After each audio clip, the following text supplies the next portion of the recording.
Hey, wake up. Look, we love shooting steel as well. We dream about it. We built a business on the idea of shooting steel. But what we're after today isn't a look into what optic you might use to shoot those. I want to talk about what optic you might choose to shoot something like this guy. We're going to go on a journey here, and we invite you to come with us to look at hunting optics in a way that you've never seen them before. So let's not waste any time. Let's get into it.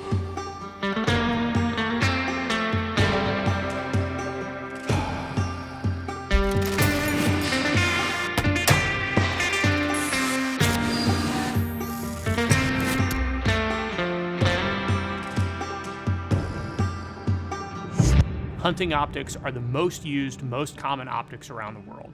There are a massive number of brands that produce them with an even larger number of options inside those brands. What we want to show you today, in a way that we don't believe has ever been shown before, the differences between less expensive optics, more expensive optics, hunt versus tactical, larger ones versus smaller ones. We're going to compare this series of Swarovski and this Collis optic. We know that we could have never lined up every hunting brand imaginable. Having been friends with Swarovski for a very long time, and their products being among the very best and most respected in the entire world, we felt comfortable calling them and saying, hey, we need something from the low end, from the mid-range, and on the high end, and we're gonna keep them for months. And we're gonna video them and show the world what we saw in a way that you don't get to edit and you don't get to critique. So guys, this is a raw, unfiltered look at what does $1 get you? What does an inch get you? What does an ounce get you in a hunting optic or a tactical option from top to bottom? We also want to show you what we have all of these optics sitting in, our hunt scope rings. When the moment comes, the last thing you need is doubt in your equipment. Area 419 hunt scope rings, precision machined in America. Perfectly matched, 4 ounces, and a grip that won't let go. No shifting, no snagging. No second guessing. Focus on the pursuit. We've got the rest.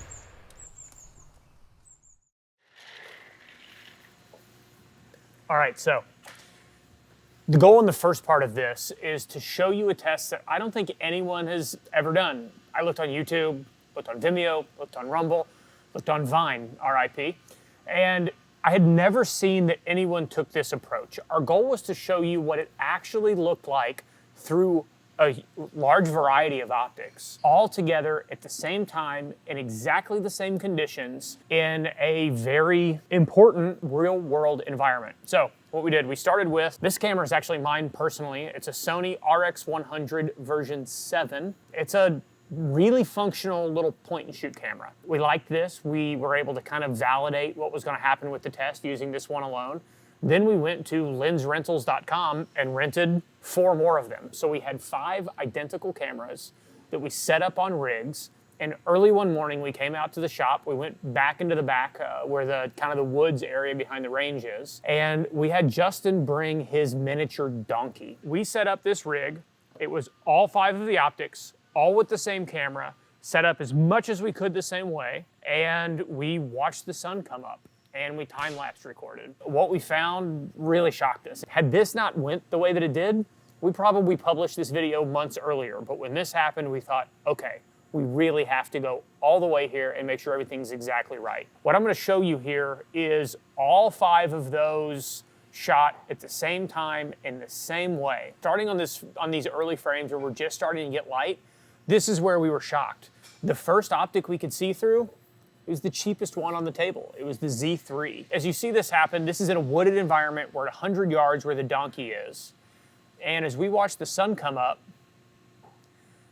this is really promising for the inexpensive optic. And you get to kind of a full light setting where we are here. The other 4 look largely similar. Obviously the 328 I has a massive field of view next to the others. You know, the lowest light pickup was probably from expectedly the smaller objective 2-10 Z5. We were blown away by the Z3.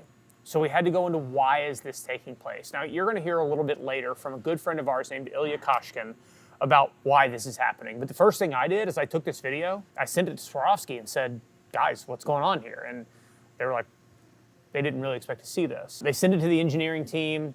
Austria talks about it a little bit, and they say, well, we you know, in their Central European manner, we don't know that the test was done right. It's like, cool, got you. We also then went to work trying to understand what was going on inside these optics. Really? The test was done right, and we're gonna validate it in something we show you here in a bit. But something that you're gonna find, and we'll talk about several times in this video, these less expensive optics have fewer pieces of glass in them. That's what allows them to be less expensive.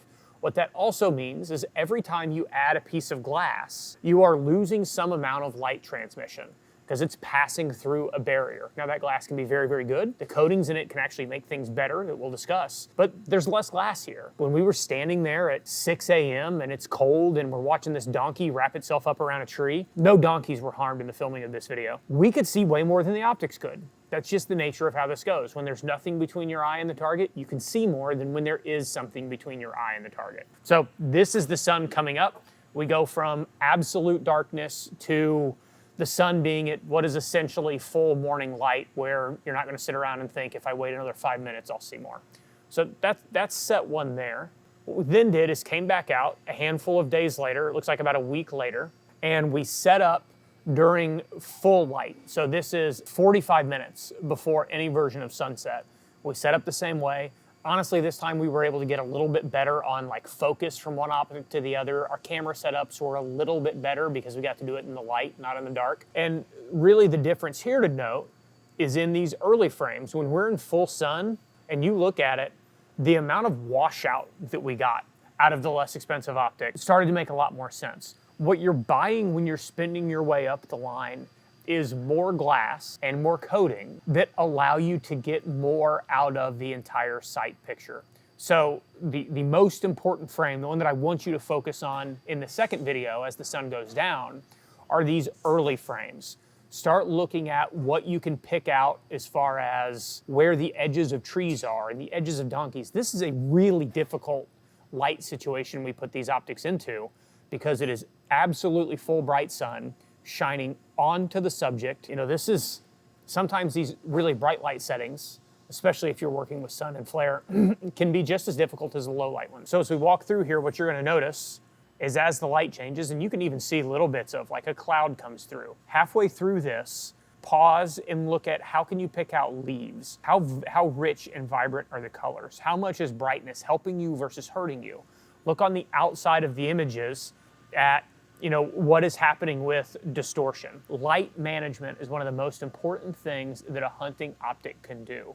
We think that this is a test that's going to allow you to go through and see how different optics manage light in different settings in a way that, again, we're proud to say we think we've done for the very first time. This is our practical use portion of the test. We wanted to go through a new one for this video, but it's also important that we go through kind of the lens test, the hard part, the heavy optical test. Let's go work on that.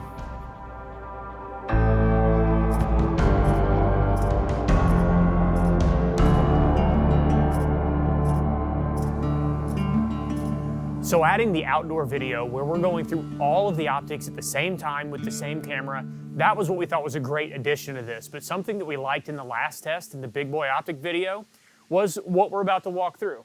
It's taking all of the optics inside the shop at about 60 yards, putting them all on the same power. In this situation, it was 10x because that made the most sense with the optics, and exposing them to this chart. This is a really difficult thing for an optic to manage, to take photos of.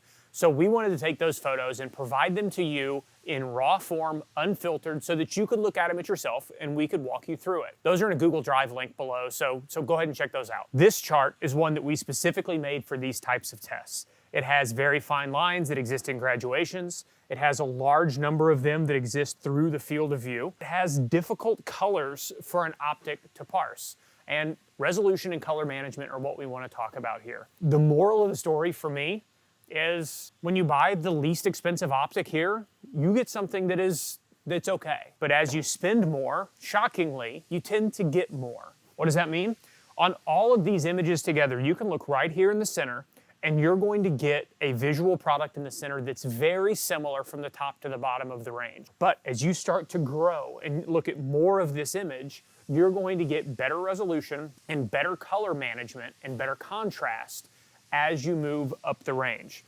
So right in the center, if that's all you care about, the Z3 and the smaller Z5, they're okay. You will note with those on the images, the reticle is unclear. We made the target clear. What's hard about those is they do not have a parallax built into them, so their focal distance or their focus distance is fixed. We'll talk about that more with Zach here in a minute. That's something that's worth noting. As we get into the Z5i Plus, the 3 to 18, the little bit bigger scope, we can start to manage that parallax and that focus.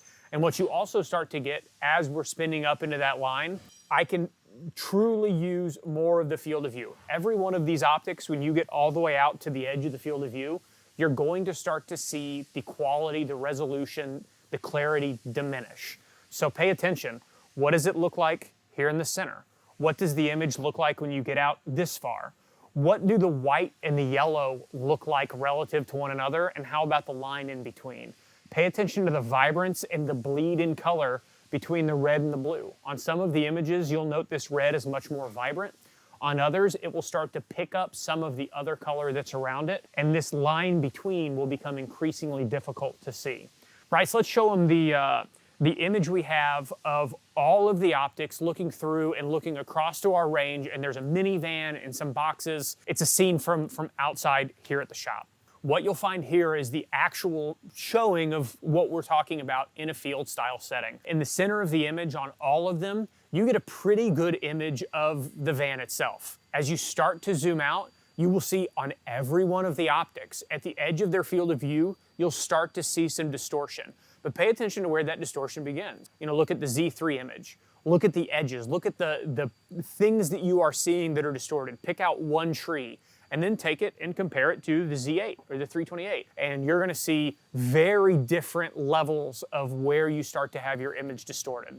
That matters if you are looking at multiple animals. You're in a place, you know, you're hunting out west and there's a pack of animals together. You're trying to see what's happening with some wind or some leaves or some environmental in the edge of your field of view. The other thing that matters a lot here, we talk about color management, and we talked about it for a second in the last segment, but that color management, when you get into really bright light, becomes even more important. Where the Z3, you start to really lose some detail and some texture, even in the center of the image in full sun and light and exposure. If you hunt in the woods, you hunt in low light, some of those things matter a lot less. If you're hunting in a situation where you're getting to full light and full exposure, they can matter quite a lot more. Now, you've heard a lot from me about these optics, about the way that they handle light and color and resolution and low light and full sun and field of view. You've heard a lot from me. I am by no means the end-all be-all expert in the field of optics, but the person that I wanted to bring into this, he hit me up immediately after the last video and said, Craig, you guys did a really good job, but I think there are some things you missed. So I said, perfect, you're in. Comments?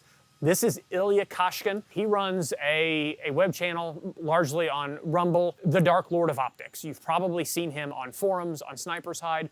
Ilya is an enormously knowledgeable person in optics, professionally works in the field independently and with some testing organizations. So we couldn't get Ilya to Northwest Ohio. He's a very shadowy creature, maybe trustworthy, we'll see. But what I asked Ilya to do is put some of his thoughts together. We talked a lot about what we saw. He's seen everything that you've seen. And he gave us a little bit of explanation and some of the things that we might not understand, things that we might be missing, or some reasons that we saw what we saw. So let's hear from Ilya.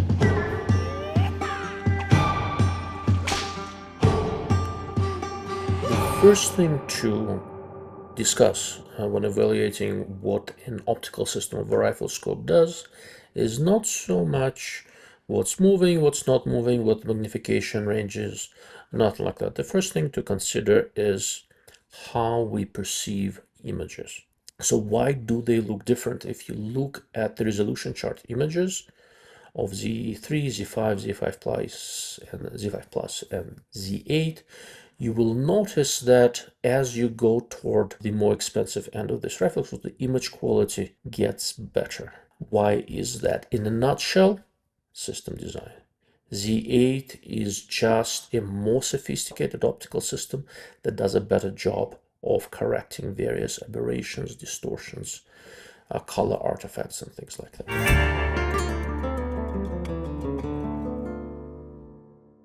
it is notoriously difficult to describe in layman's term what an image does in a way that is easy to translate to what you actually see. One of the fundamental problems is that while we have a pretty good idea of how human eye works, it's very similar to a camera, we do not have an especially good idea of how a human brain processes images. When you think of how we see when you think of a human visual perception, you can't think of it as just the eye. It's the eye and the brain, the visual cortex in your brain, that processes images. In the grand scheme of things, the image quality, image fidelity, if you wish, is best boiled down to a couple of things: contrast and resolution, which are not the same thing. A resolution is just ability to see small details in an image, and a contrast is really how contrasty those details are. I can show you an object that's barely in the grayscale, but as long as you can see where it is, resolution is there. However, if I show you the same object of the same size with much sharper, more contrast edges, you will see it better. Resolution has not changed, but contrast has. When optical systems are optimized, you cannot optimize both contrast and resolution at the same time. They are conjugate variables, and the way the science here works out, they're kind of in a perpetual tug of war. Beyond that, the primary job of an optical designer is to come up with a system that not only has good resolution and good contrast, but also does so at different colors. You want to have good color fidelity, and you want to be able to maintain this ability to see color, good contrast, and good resolution in a variety of lighting conditions. Bright light, moderate light, conditions with high flare, for example, when you have sun very low over the horizon, whether in front of you or behind you, it will introduce some spurious light into the optical system. All of these things make it difficult. One of the arguably most misunderstood parameters of an image is something we call brightness. We look at a rifle scope and we say, oh, this looks very bright to me. And whenever people talk about brightness, it usually immediately gets correlated with a rifle scope's light transmission. And while the two are definitely related, how we perceive a bright image is not necessarily directly related with how much light actually gets through. First of all, in terms of a technical definition, when you think about light transmission is a ratio, it's a percentage. It's basically a percentage of how much light gets out of an eyepiece of a rifle scope divided by how much light gets in, and you can measure it with a power meter or with a variety of different things. And it is an important metric per se, but it does not necessarily correlate to how our eyes and our brains perceive image brightness. To us, an image with very, very high fidelity, meaning sharp colors, sharp edges, good contrast, will often look brighter than an image that is less well defined, even if that less well defined image actually transmits more light. In the grand scheme of things, a good way to think about it is that a rifle scope, oftentimes some of the lower end rifle scopes, with Swarovski, one of their lowest end line is Z3, which is still an excellent rifle scope, but it's a simpler design, it's an older design, it does not have quite as many lens elements as some of their newer designs do. And if you make an actual light transmission measurement, Z3 might do really, really well. However, some of their more complicated designs, let's say Z8, which is their current highest end design, to your eye might actually look brighter. However, it will look brighter to you because the image quality is higher. And that brings us to one of the key parameters that are very hard to define, that are very hard to judge. But with modern rifle scope, that's something that truly defines the quality of the optical system. And a good way to think about it is just to think about it as how mature, how well optimized, how good is the overall system design. What does system design mean? A rifle scope will have anywhere between 10 and 20 approximately lens elements depending on the design complexity. And I assure you, when an optical designer adds additional lens elements to a particular optical system design, they're not doing this for the heck of it. They are there to fit a particular purpose. For example, for a rifle scope with a high magnification ratio, an 8-time erector ratio in a Z8 is significantly more complex than a 3-time erector ratio in a Z3. But even aside of the additional lenses in the erector, a Z8 also has a much more sophisticated objective lens. There are more lenses in that objective lens design. All those lenses provide some sort of the correction to the image. So a more sophisticated lens design, optical system design of the Z8 will deliver to your eye a higher quality image than a Z3. A very common thing that I hear from people, I say, this probably just has better coatings. Coatings were a significant differentiator 20, 25 years ago. In the last couple of decades, they have become reasonably commoditized. There isn't really a huge difference in the coating quality, for example, for a company like Swarovski, between a Z3 and a Z5 and a Z8. They will all have very, very high quality coating. Swarovski has a lot of intellectual property. Putting a camera behind a rifle scope does get you a pretty decent way of evaluating images, but one of the things to consider is that a camera, while it sort of approximates what we see, is not really identical at all. The simple truth is that we do not know for sure how a human brain processes images. And because we do not know that, the way we program cameras to process images is not the same. They process images very well, but they do so differently. On top of that, one of the really mechanical advantages of what a human eye does is that as you look through an optic, your eye is always moving a little bit, making small adjustments. So it compensates automatically for some of the small misalignments between your eye pupil and the rifle scope. When putting a camera behind a rifle scope, you do not have the advantage of those small adjustments, and the camera is a lot less forgiving in terms of where you position it with respect to the eyepiece of the rifle scope than a human eye is. Even a small misalignment can make the edges look bad, introduce weird aberrations, distortions, and things like that.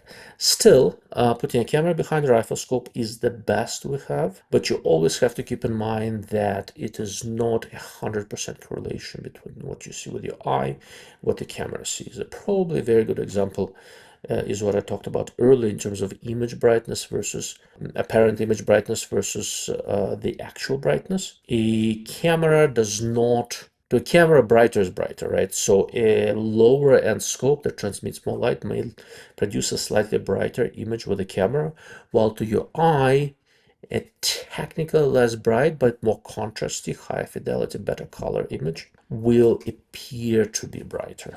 Lower light observation, our eyes have different modes, different observation modes, vision modes, depending on how much light is out there. During the day, we're using color vision. During the night, we switch to black and white, cones versus rods.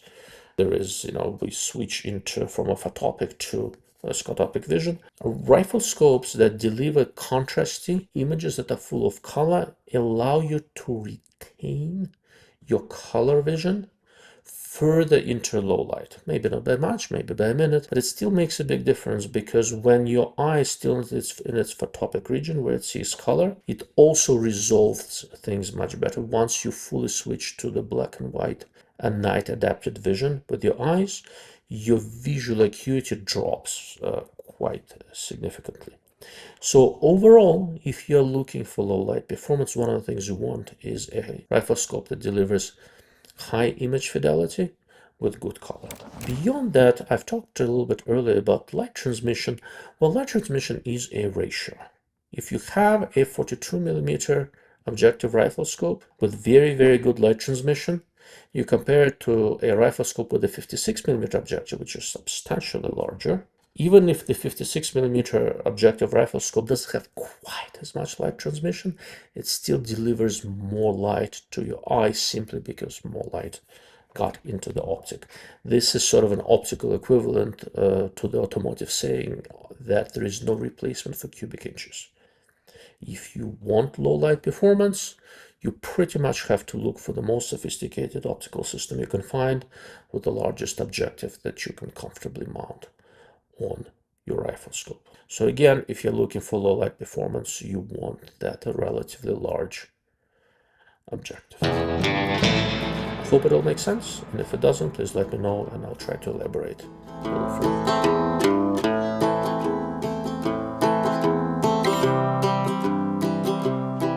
Oh hey, it's Zach here. Let's talk about the features you get whenever you spend more money on a scope.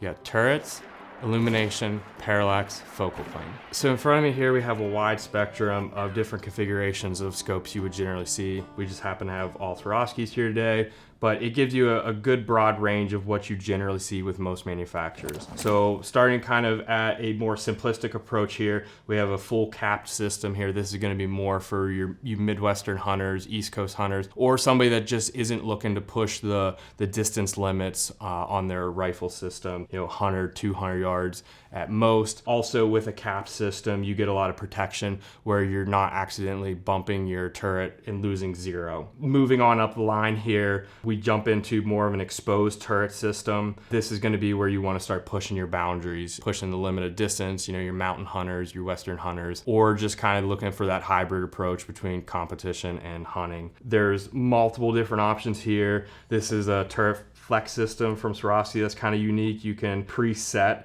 your holds here in whatever increments you want. This one's a MOA scope, I believe, but they do offer a mil version. So that's kind of unique to Swarovski. More on the tactical line, you have a mil turret here, and they also do, MOA, just depends on whatever flavor you like. This system allows you probably the most flexibility and the most customization compared to like something that's a dedicated BDC system or laser etched turret. For me, this is my direction or preferred method. It allows me the most flexibility whenever I'm changing rifles, cartridges, bullet selection, whatever the hunt determines. So the next thing we kind of want to talk about is illumination. With illumination, it adds weight because you have electronics, you have batteries. You do have to start worrying about your batteries if this is something you're going to rely on. Also, generally, you do incur a little bit of cost. Every manufacturer is a little different. For most of these scopes, it's about $100. For me, I'm going to run illumination more times than not, or at least have the option to. There has been times in very low light situations where I've needed that illuminated reticle.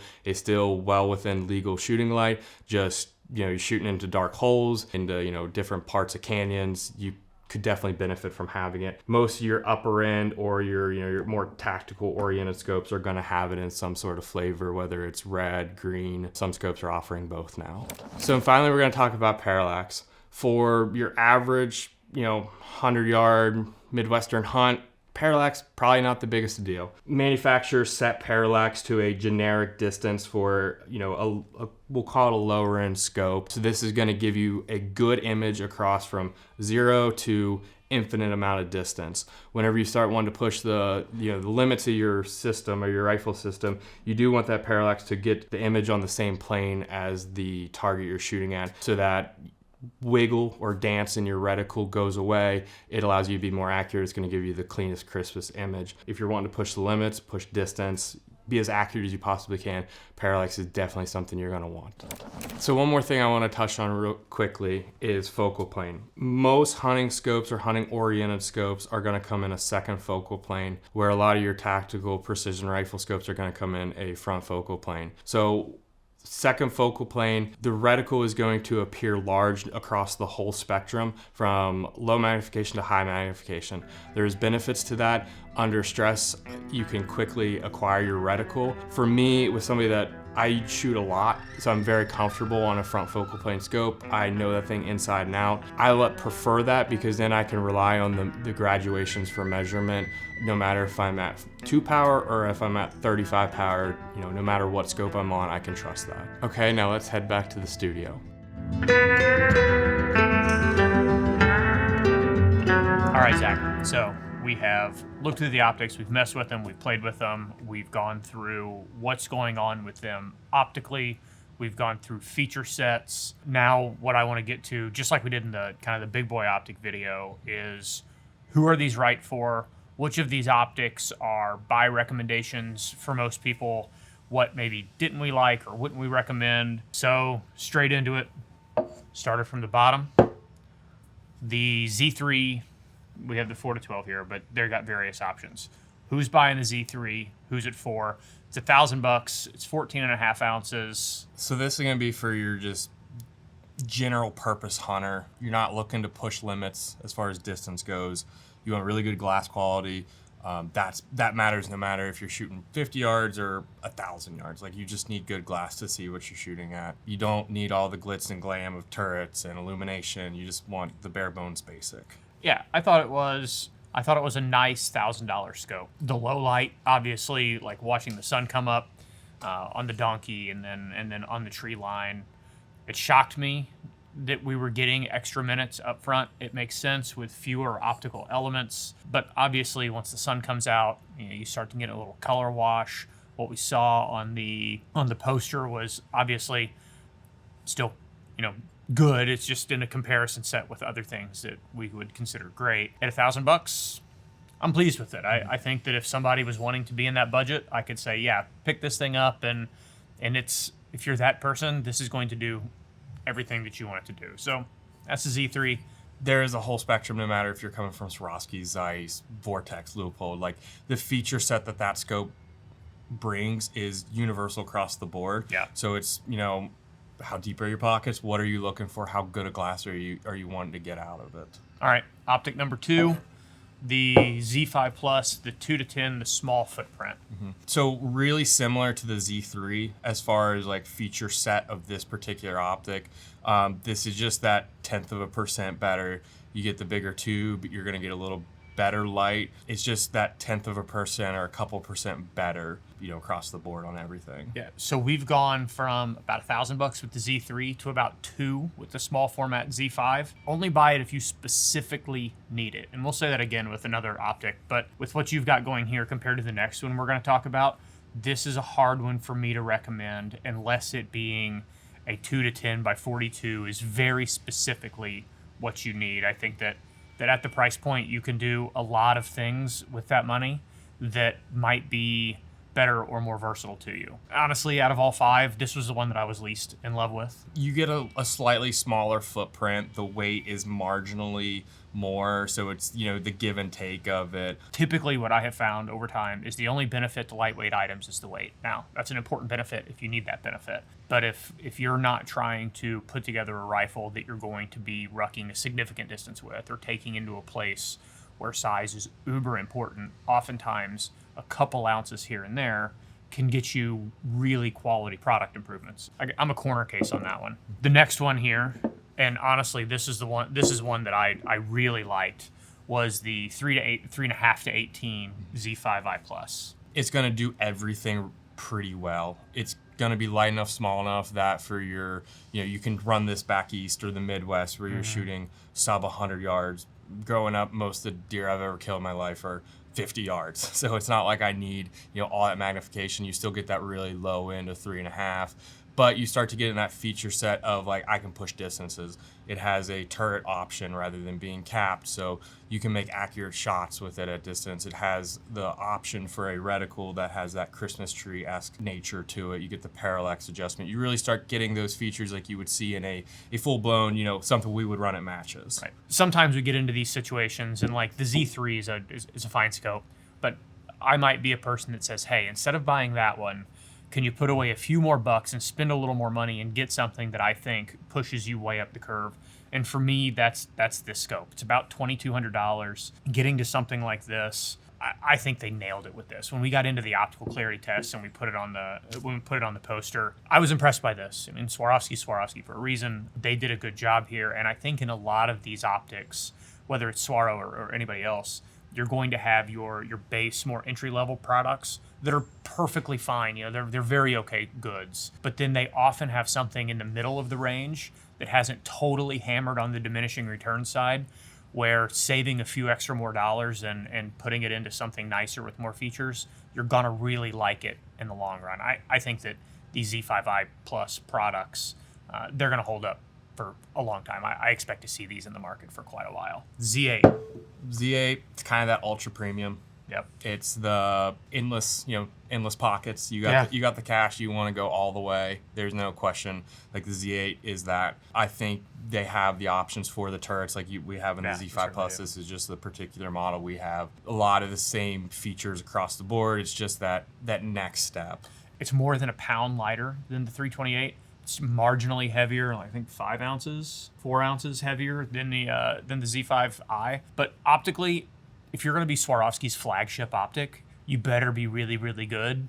And it's really, really good. The 8x power range, this being a 2 to 16. I don't know what you're going to ask this scope to do in North America that it can't do at this power range. Yeah, I mean, really anything besides this is just personal preference of what you as an individual are looking for. You know, you may like X feature or Y feature more from, you know, a different brand, but that's personal preference. It's going to do everything you ask it. The 8X is really good, having that really low end, but you also get a good high end too on it. And then the wild card here, a full tactical scope. Yeah.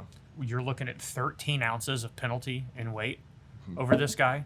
Similar overall form factor. Obviously, 36 millimeter tube is larger, but in practice, that's not going to change how the scope works, uses for you. The weight penalty is there. No matter if it's this one or another, different, the 540 or whatever. They're big, they're large. You get everything you could imagine. You get the good turrets in it, you get the parallax, you get the reticle options. For me, I take something like this more times than I'll take something else, but I shoot tens of thousands of rounds a year through a scope like this, so it's what I'm really comfortable with. I know it inside and out. I know the reticle. I'm really comfortable with that front focal plane, and I want the ability. I want the features. So for me, it's easier for me to lose 10 ounces of weight on my body than the juice is worth the squeeze of taking that optic for myself personally. Sure. I think whether it's this one or like Zico came out with their new Hunter product, or there are some lighter weight products that are in the low medium power range from like Loophole. If you know how to use the features on these optics, you should really consider finding a way to carry another 6 ounces somewhere. What you're getting with a real reticle, with first focal plane, with true, like real tactical turrets. When we want the nicest optics and the most capable optics that you can pick to do anything and shoot the most demanding targets in the most demanding conditions, there's a reason that we're taking these, not a second focal plane hunting scope. If you're watching this and you truly understand the optics and the reticles and how you manage your turrets and all the features, finding a way to take a smaller tactical optic is going to give you a lot of benefit. If I wasn't, or somebody that's not as adverse or spending as much time, like this will do 99% of what this scope can do, just in a simpler, feature-less scope. What you need to be very honest about yourself is, what can I really use here? Can I get the benefit out of this? Or do I need what's going on with the Z8? Am I going to need to see what's there? Or am I good with something in the middle? Or, man, am I hunting in the woods in the eastern side of the U.S. and is $1,000 on something in the 3 to 9 or 4 to 12 range? Is that truly what I need? Because I'd love to tell everybody here to buy the most expensive thing they can possibly buy, including all of the Area 419 rings and mounts and everything they can put together. But understanding your use case and your capabilities so that you actually get what you're paying for is important. And for me, it's the big takeaway in all this. If you shoot a lot, the 328 or the 318 or the 420 or 4 to 24 from Vortex was a great one, or the new Zico.